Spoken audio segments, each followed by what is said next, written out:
2008 সালে স্বল্প সংখ্যক শিক্ষক ও শিক্ষার্থী নিয়ে অস্থায়ী ক্যাম্পাস যাত্রা শুরু করেছিল কক্সবাজার মেডিকেল কলেজ। খুব স্বল্প পরিসরে যাত্রা শুরু হলেও অচিরে স্থায়ী ক্যাম্পাসের প্রত্যাবর্তন করে এই প্রতিষ্ঠানটি। একে একে 17টি ব্যাচের পদার্চনায় মুখরিত হয়েছে এই ক্যাম্পাস। শিক্ষার্থী সংখ্যা বৃদ্ধি পেয়েছে ব্যাপক। নিজের নামকে ছাপিয়ে চট্টগ্রাম মেডিকেল কলেজ বিশ্ববিদ্যালয়ের আন্ডারে ফাইনাল প্রফেশনাল পরীক্ষায় প্রথম হয়েছে। কিন্তু তবু কাটেনি কিছু সংকট ও অনিশ্চয়তা। দীর্ঘ 17 বছরে আলোর মুখ দেখেনি একটি 500 শয্যা বিশিষ্ট আধুনিক হাসপাতাল। এখনো দীর্ঘ 8 কিলোমিটার পাড়ি দিয়ে নিয়মিত ক্লিনিক্যাল কাজে যেতে হয় শিক্ষার্থীদের, যা অত্যন্ত সময় সাপেক্ষ একটি ব্যাপার। প্রায় 28 লক্ষ জনগোষ্ঠীর জন্য মাত্র 250 শয্যার একটি হাসপাতাল রয়েছে, অথচ প্রতিদিন প্রায় 5 থেকে 6 হাজার রোগী এখানে চিকিৎসা নিতে আসে। অন্তত 1000 রোগী ভর্তি হয়ে ফ্লোরে বা সিঁড়িতে করিডোরে মানবেতর জীবন কাটায়।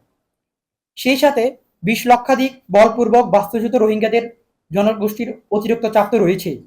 সব মিলিয়ে প্রায় 50 লক্ষ জনগোষ্ঠীর জন্য রয়েছে মাত্র একটি 250 শয্যা বিশিষ্ট হাসপাতাল।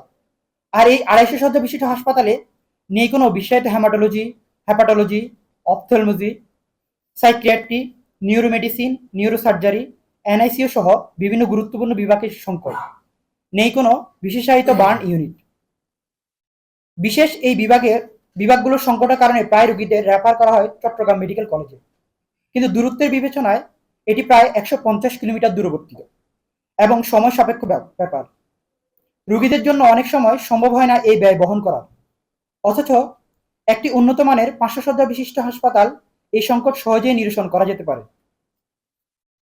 বর্তমান সদর হাসপাতালে পর্যাপ্ত সুযোগ সুবিধা না থাকায় উচ্চতর ডিগ্রি অর্জন কিংবা গবেষণার চর্চা সম্ভব হচ্ছে না। ফলে বিভিন্ন পর্যায়ে চিকিৎসক এবং নার্সদের প্রশিক্ষণ ব্যবস্থা ব্যাহত হচ্ছে।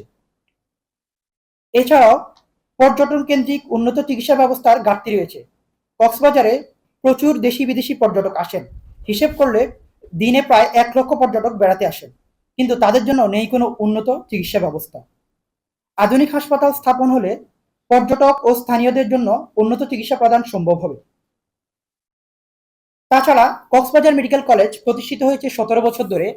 এই কক্সবাজার মেডিকেল কলেজের সাথে একই সময় প্রতিষ্ঠিত হওয়া পাবনা মেডিকেল কলেজ, যার হসপিটাল বাস্তবায়নের জন্য অতিরিক্ত 33 কোটি টাকা প্রয়োজন এবং তাদের ভূমি অধিগ্রহণও হয়নি, কিন্তু তাদের হসপিটালের কার্যক্রম শুরু হয়ে গেছে।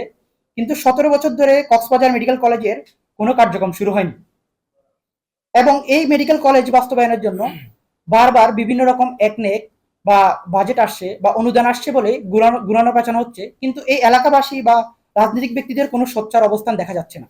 50 লক্ষাধিক জনগোষ্ঠী এবং সাথে 20 লক্ষ মানুষের যে রোহিঙ্গা জনগোষ্ঠী, তাদের যে আসলে এই চিকিৎসা সেবা যে একটা মৌলিক অধিকার, সেই মৌলিক অধিকার কিন্তু আসলে পর্যাপ্ত পরিমাণ কেউ এই সুযোগটা পাচ্ছে না।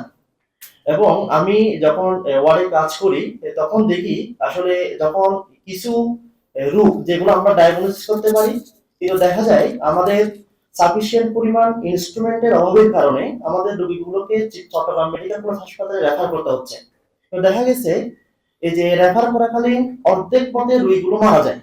এটা আমাদেরই খারাপ লাগে যে আসলে আমরা এইটুকুনো ডাক্তার থাকার পরেও সাফিসিয়েন্ট এবং স্পেশালিস্ট ডাক্তার থাকা সত্ত্বেও আমরা ইন্টারভেনশন গুলো করতে পারতেছি না due to lackings of instrument. তাহলে এই যে মৌলিক অধিকার থেকে কক্সবাজারের মানুষ যে বঞ্চিত হচ্ছে, সেই বঞ্চিত হওয়ার জন্য আজকে আমাদের সংবাদ সম্মেলন। আমরা এই যে সংবাদ সম্মেলনটা করতেছি কক্সবাজার মানুষের যে মৌলিক অধিকার থেকে তাদের বঞ্চিত হচ্ছে, বঞ্চিত হওয়ার যাতে তারা এই বঞ্চিত না হয়।